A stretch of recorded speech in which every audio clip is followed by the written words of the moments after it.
Hi friends, welcome back to the channel. Here, John's Briefs today with Tim Forshee, Defense Attorney Extraordinaire. I have an interesting one here for you. We're gonna call this a legal brief, a John's Brief, but not really, because my friend Tim just got to experience international travel for the first time. Yeah, Mr. Infant here. And leave the country and go to a place where he didn't have any Second Amendment rights.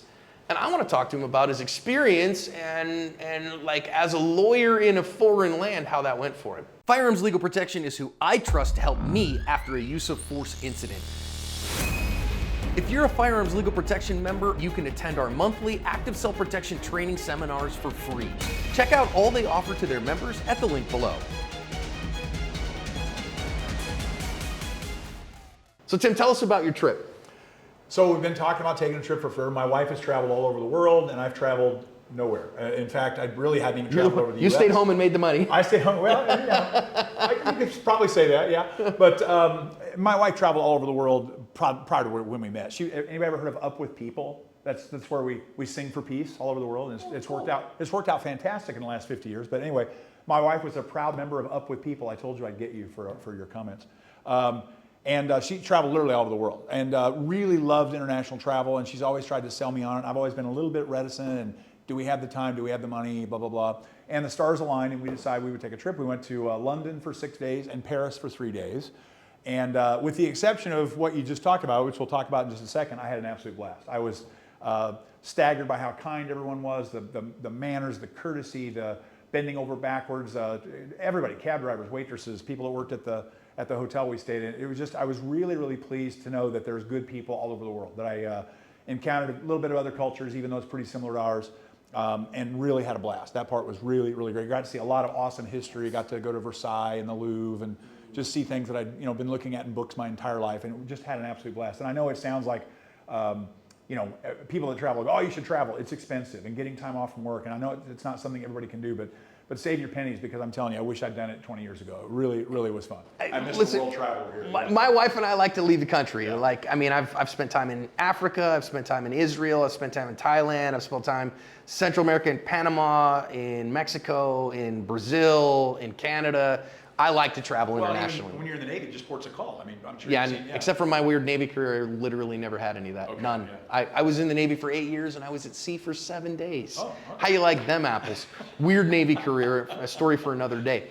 But so I like traveling internationally, and I know one of your concerns to traveling internationally was, wait a minute, I can't carry my firearm. And you're a gun guy, you carry a gun, you're a self-defender, long-standing thing for you. How did that do for you and your soul? Well, it's sort of a microcosm of the same problem, but when I go to, if I have to go to California for business, for deposition or something. Again, so he has traveled internationally. Yeah, the People's Republic of California.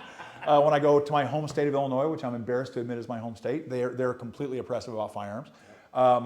If you go to New York or Maryland or New Jersey, my daughter went to Georgetown in Washington, D.C. There was no carrying guns when I went to visit her, right? So I've had to kind of get used to it on a few-day trial basis just within the states. But I don't like it. And my wife makes fun of me, my daughters make fun of me. I just don't like relinquishing that sense of self-control, that sense of self-destiny, that being able to control. At least I have some control over what's going to happen to me if I can defend myself. Yeah. I'm no longer a college football player. I'm a fat old guy with bad knees. I'm not much in a fight. That's why I carry a gun.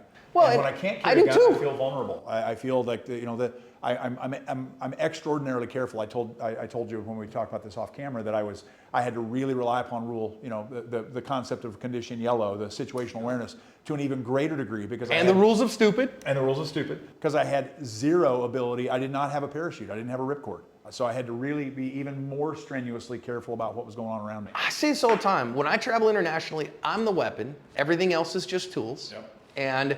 And you might say, well, I carry in non-permissive areas. Well, that's great, right up until you're going through customs. Yeah, if you work through customs. You ain't getting the guns through. I've been wanting to start a class on improvised weapons, just a little hour or two long class, because there's things you can buy after you clear security at the airport that are pretty good weapons, right? Sure. And if you carry the right ballpoint pen, the best weapon I always have when I travel, and I had it the whole time I was in Europe, is a really good belt buckle on my belt. Yeah. I got time to Absolutely. get my belt off and wrap 2 loops around my hand. I've got a pretty good medieval flail attached to my body right now. That's a pretty good weapon. This is my flashlight. There's a Kubaton. I- I'm sorry, a flashlight. Yeah, it's a great flashlight. Makes a fantastic Kubaton.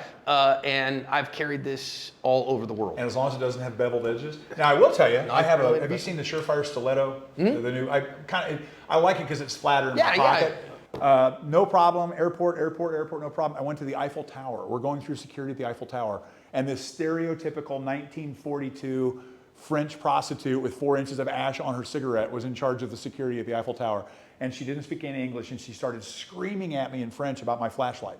Couldn't figure out what it was, so I'm trying to explain to her in my pidgin French by pushing the buttons. So every time I try to push a button, she's trying to knock it out of my hand. There's a big security guy that spoke fluent English, and he's like, dude, it's okay, it's a flashlight, I've seen it before. And so he takes it and he's trying to show it's a flashlight, and she's screaming at us. But that was the one incident where I had what I thought was, nobody could possibly think this is a weapon. It looks like a TV remote. And the one problem I had was this lady just went wackazoid on it. So you never know, I guess. But So what ended up happening there? Did you get it? He gave me the flashlight back and just sort of bypassed her and told me to go on through security. Very good. So he had good common sense, yeah. Yeah, and so what I've always found is that, okay, so you got to follow the rules of stupid, right? You don't go stupid places. Now, how do you know what places are stupid? You ask the locals. Where's the problem places? With stupid people, don't be the stupid American tourist being an asshole, right? At stupid times, which, man, especially in some parts of the world, I know, I get it. You want to be out at the bar at 2 o'clock in the morning, or, partying it up in the red light district in, Amsterdam or whaver. Right. Learn when enough's enough. I was past all that, thank goodness. Yeah. So, And do stupid things, which means, of course, getting drunk in public, doing drugs, hiring prostitutes. That's the kind of stuff that gets you into real trouble. You flip out a couple of 100-pound notes to pay for your 18th drink at the pub, and guess what's going to happen as you walk into your cab? You're going to end up with a knot on your head. Don't do stupid stuff. And so, man, did you end up at the end of things? Did you ever kind of just relax and go, I'm okay. I'm gonna pay attention to my world. It's okay. I relaxed and enjoyed it. Yes, very much relaxed and enjoyed it. But I don't think I was ever as relaxed as I would have been seeing something as significant in a state where I was allowed to carry a gun. I think it sounds terrible, but I'm at that point I've been carrying a gun daily for 30 years, and when I can't carry a gun, I kind of feel like I forgot to put my pants on. Yeah, I totally agree. My wallet, oh yeah, I can't carry a gun. It just doesn't feel right. And you can call me a paranoid gun freak all you want. Believe me, my wife already did 3 times today. But it is what it is. I'm just being honest. Maybe other people can relate to that. And I've been carrying for 17 years. I carry every day. I teach this professionally. And do I like it when we get on the international plane and I'm unarmed? I mean, you find some little workarounds, like you said, to make an improvised sap or a jack, it's not as hard as you think. To bunch of pocket change and 2 socks. Yeah, exactly. A coin purse, you know what I mean? Yeah. It can be a really useful tool. So you're never unarmed if you're smart about things. I also, what I really enjoy when I'm out in international places? I love fruit. I love fruit. And I love to have like a fresh apple with me all the time so I can have a little snack. And of course, if you're going to have a snack, you need to have a fruit knife with you.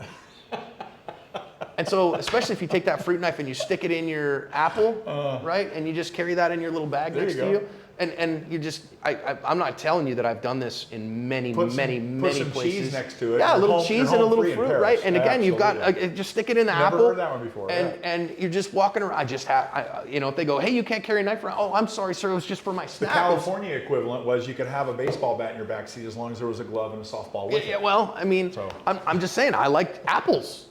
I like fruit. And what's funny is if I don't eat the apple today, it's probably still good for tomorrow's snack. Or it can always be replaced with another apple. Or it could have another apple. I'm not saying that you couldn't do that, and I'm not saying I ever ended up having to knife somebody. Right. But you always keep a knife nearby in case there's cheesecake or you want to slice up your apple. And therefore you've got plausible deniability. And of course we're sort of joking around, but I know I didn't research about Paris, but I know in London knives are very, very tightly regulated. Very tightly. Yeah. So it's like you couldn't even have a pocket knife. I couldn't have bought a cheap pocket knife and then just thrown it in the trash when we were on the way to the airport. Yeah, you get in a lot of trouble. So I haven't spent any time in London, but I got to say I probably wouldn't carry a fruit knife in London because you probably get in real trouble. The knives for that. are a big deal there. And of particular concern in that area. The other thing that I found interesting, and obviously I'm speaking to a seasoned international traveler, but in London especially, in Paris all the police officers are armed. In London, the bobbies, the peelers are not armed, but then they've got the other level. So they've got the OTS guys. So it's either they're completely unarmed or they are armed to the teeth. I'm talking. So did the Bobbies not have tasers? The Bobbies did. I didn't see any tasers. Okay, interesting. I take that back. I think I did notice one. I think I noticed one taser, but they and I didn't even see like PR-24s or anything like that. I just basically saw cuffs and notebooks. I mean, I didn't. Some see of much them more. now will have a spray, a Pava spray. Okay, That's kind of right. interesting. Some with tasers. Then you see the 10% guys. Dude, those guys and are they've got decked. an MP5 with 6 spare mags, and they had Beretta 226s, and they were loaded down, ready to go. So it seems to be it's kind of an all or nothing thing there. And then just as an aside, has anybody got turned on to the show that's on Apple right now called Luther? I just got turned on to it. It's been on for like 4 seasons or 5 seasons with Idris Elba. Really good. As I'm watching the show, it's fantastically written. The acting is amazing. It's a really gritty show. But as I'm watching, I'm like, why don't the cops in London carry guns? Because about 3 of the main characters that ended up getting killed in this show would have been completely savable if they'd just been armed. And it's just screaming at me the whole time, why are cops unarmed in London? I don't get it. But anyway, not my country. So having it to do over again, would you say that your international travel was worth it? Yes. Would you do it again? Yes, absolutely. You got gonna do it. I plan to do it again. Hopefully soon. So here's my encouragement to you. I get it. I like to carry a gun, but it's not going to stop me from seeing the world. Yeah, there you I go. think the benefit really outweighs the cost. It does. And when you start to see, hey, in other parts of the world, here's the thing. I know a lot of our folks here on the channel, mostly Americans, and they go, oh, those Brits, they're a bunch of wusses and they're terrible. No. How are you people you met? Great people. I met some of the most manly guys.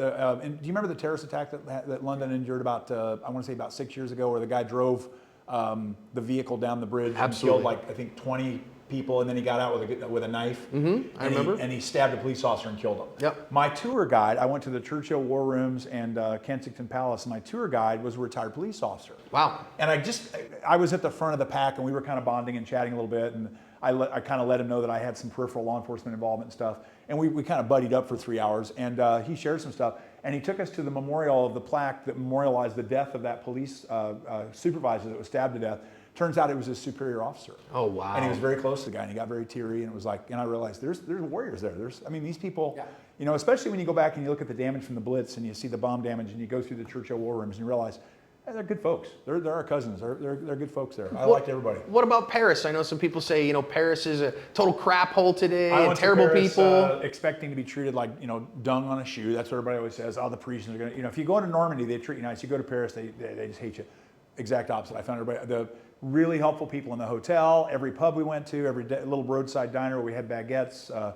Everybody was wonderfully, wonderfully nice. In fact, I think I barely got C's in high school French, but I was going to try to, at least show them I was making the effort. So I'm trying to speak a little bit of French, and they just responded in non-accented English and basically said, don't speak my language. You're embarrassing me. And they just addressed me in English, but they weren't. Thank you for trying. Yeah. They weren't snotty about it. Everybody was really nice. I encourage you guys to go out and see the world. I think it makes you realize that we're all cogs on a really big wheel, and I think it's a helpful thing. So same thing that I say, when we visited Sao Paulo to go see the MagTech facilities, and people are like, God, I never go to Sao Paulo. It's the most dangerous place ever. There are some very dangerous neighborhoods in the favelas of Sao Paulo, but Sao Paulo is a beautiful city filled with wonderful people doing wonderful things, and we had a blast there the whole time.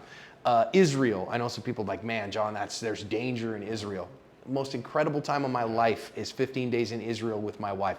Thailand, incredible place filled with incredible people. Everywhere you go, there's great people there who want to help you. So, and when you get really cynical about the world, maybe that's a good thing to do, to open your eyes a little bit and realize, you know what, there are good people everywhere. Yeah. Well, and especially as a firearms carrier, somebody who every day I look at criminal violence and I look at people protecting themselves from criminal violence. It's easy to get jaded. And that's my life too. I mean, that's again, as an attorney, you're dealing with people doing crappy things to each other. And a lot, I mean, a lot of the times the people that I have to sit and talk to are people that I wouldn't want to be friends with. I wouldn't want to have them babysit my children. They're not good people. They lie a lot and they commit bad acts, and you get cynical. Yeah, so it's nice to go out there and realize, you know what, there's good folks in the world.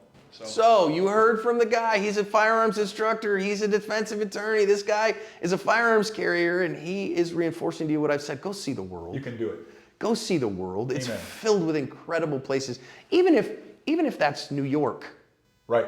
Or California, or New Jersey. Yeah, if you haven't been to our nation's capital, if you haven't been to New York. DC. Yeah, DC's amazing. I mean, and again, DC's kind of like a foreign country. You're not going to be carrying a gun there. Yeah, right? You're not going to be carrying a gun there. Ignore the politics, and if you haven't seen the Washington Monument, if you haven't seen the Lincoln Memorial up close and touch the granite, go. Yeah, for crying out loud. Go. So, do some travel. Let us know. I want to know from you in the comments, what's the coolest place you visited and why was it cool?